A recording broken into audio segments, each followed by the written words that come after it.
शुरुआत में मौला शान जो कसीदो अवां जे सामो पेश कंदम कं शायर जो तो अली जो नालो वठणी इबादत है तो हथ मदे करे नारो अचे नारा हैदरी अदा फोटो वारो हाने पे हो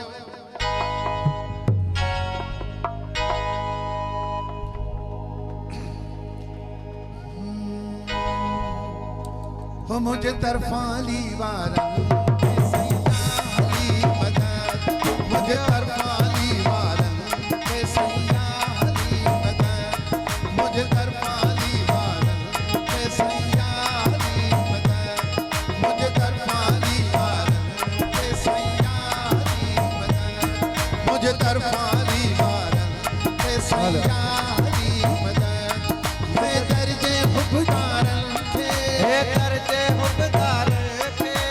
दर्जे हुबदार दर्जे हुबदार सयाली मगर मुझे तरफा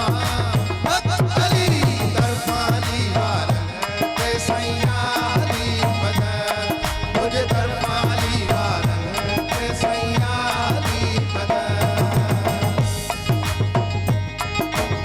नारायण